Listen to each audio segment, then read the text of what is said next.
Merci, Monsieur le Président, honorables assesseurs. Et puisqu'il faut aller rapidement, on a parlé ici de la prescription de l'action publique ainsi que de la prescription de l'action civile. Monsieur le Président, l'article 3 du Code de procédure pénale est clair là-dessus.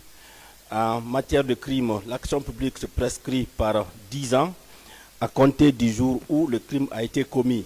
En matière de délit, l'action publique se prescrit au bout de 3 ans à compter du jour où le délit a été commis. Et en matière contraventionnelle, c'est 1 an bien sûr.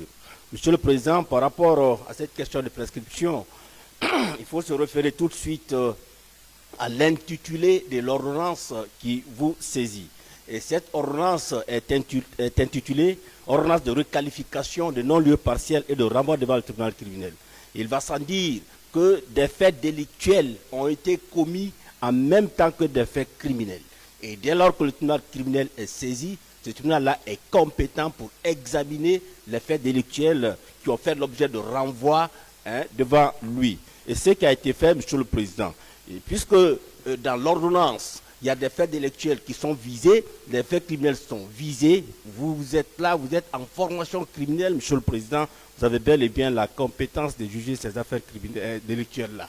Et il a été dit que les faits délictuels sont prescrits et qu'il y a un temps qui s'est écoulé entre le dernier acte d'instruction et l'évocation de l'affaire devant ce tribunal-là.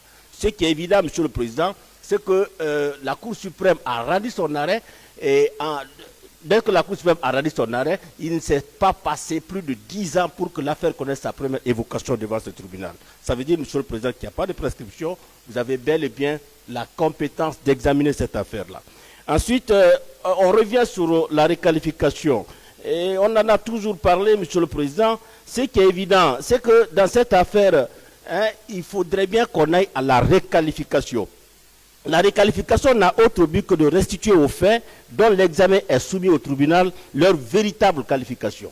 Et dans cette démarche procédurale, Monsieur le Président, et comme il a été déjà rappelé par nos soins le 4 mars 2024, le tribunal n'a nullement l'obligation de demander à l'accusé s'il accepte d'être jugé pour les nouveaux faits susceptibles de lui être reprochés et non visés dans l'acte de saisine. L'essentiel est que l'accusé ait été mis en mesure de se défendre sous la nouvelle qualification envisagée. Or, Monsieur le Président, les accusés ici présents ont eu la possibilité de se défendre. Parce que lorsque nous avons soulevé la question de requalification, ici le 4 mars 2024, les avocats de la défense